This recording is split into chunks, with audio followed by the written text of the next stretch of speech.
आज हम आपके साथ 10 किलो दूध के साथ खीर बनाने की रेसिपी शेयर करने लगे हैं। ये खीर बहुत ज़्यादा लजीज और मज़ेदार बनकर तैयार होती है बगैर होए के। अस्सलाम वालेकुम, अनजान कुड़ी कुकिंग ब्लॉग में खुशामदीद। उम्मीद करती हूँ आप सब ठीक होंगे, मैं भी ठीक, अल्लाह का शुक्र। आइए हम अपनी रेसिपी बनाना स्टार्ट करते हैं। हमने एक पतीले में 10 किलो के करीब दूध ले लिया है। पतीला हमने मिट्टी वगैरह लगाकर सेट करके उसमें 10 किलो दूध शामिल कर दिया है। उबलने के लिए चूल्हे पे चढ़ा दिया है।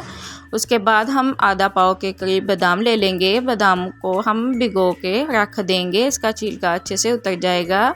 1 किलो हमने टोटा चावल ले लिए थे, वो हमने एक पतीले में भिगो कर रख दी हैं। इसे हम अच्छे से मसल लेंगे क्योंकि ये और बारीक हो जाएं ताकि हमारी खीर अच्छी बन सके।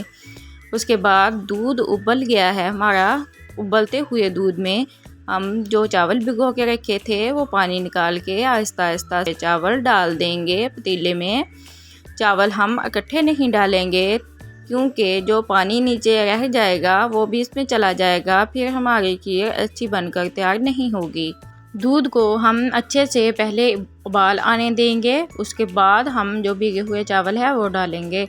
और कच्चे दूध में चावल हम नहीं डालेंगे, इससे हमारी खीर अच्छी नहीं बनेगी।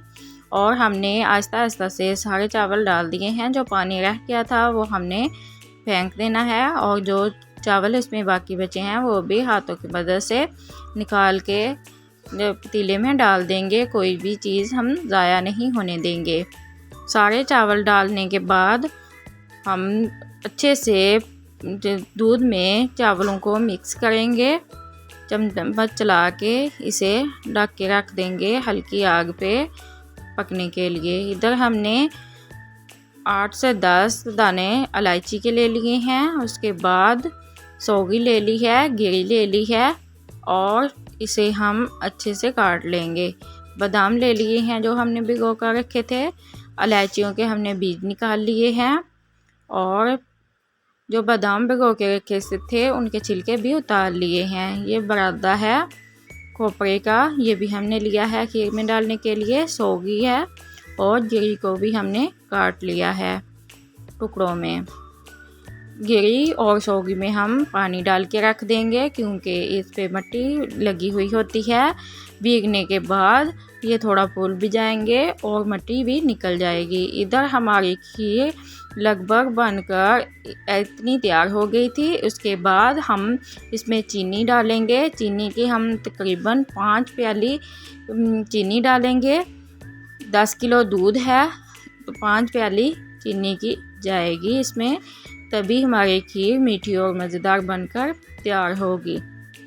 अच्छे से चीनी मिला के अच्छे से मिक्स करके इसे हम फिर हल्की आंच पे पकने के लिए छोड़ देंगे। आंच हम चूल्हे की हल्की ही रखेंगे क्योंकि तेज़ आंच होगी तो खीर हमारी नीचे लग जाएगी और जायका कड़वा हो जाएगा।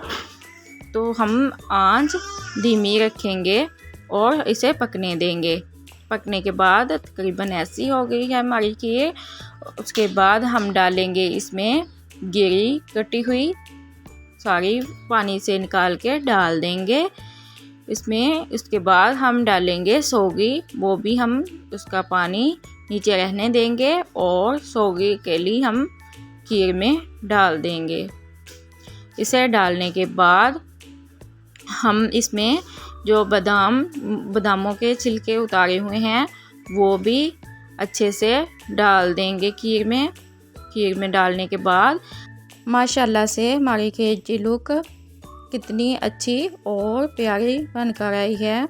आप भी घर में थोड़ी सी चीज़ों के साथ घर पर ही खीर बनाकर अच्छी और मज़ेदार सी तैयार कर सकते हैं। ये बच्चों बड़ों को सबको बहुत ज़्यादा पसंद आती है। अब इसमें हम बादाम डाल के इसे अच्छे से चम्मच चलाएंगे और चला के हम इसे रख लेंगे ठंडी होने के लिए। ठंडी होने के बाद हमने प्याले बनने थे, प्यालों में हमने खीर डाल दी है। अच्छे से खीर सेट हो गई है और आप भी घर पर बनाकर इन्हीं इंग्रेडिएंट से 10 किलो खीर तैयार कर सकते हैं। आपकी भी माशाल्लाह से बहुत प्यारी बनकर खीर तैयार होगी। और मज़ीद अच्छी और दिलचस्प और चटखारेदार रेसिपी के लिए हमारे चैनल अनजान कुड़ी कुकिंग व्लॉग को ज़रूर से सब्सक्राइब करें। आपको खीर की ये रेसिपी कैसी लगी आप कमेंट सेक्शन में अपनी राय का इज़हार ज़रूर कीजिए। मिलते हैं नेक्स्ट रेसिपी के साथ। अल्लाह हाफिज़।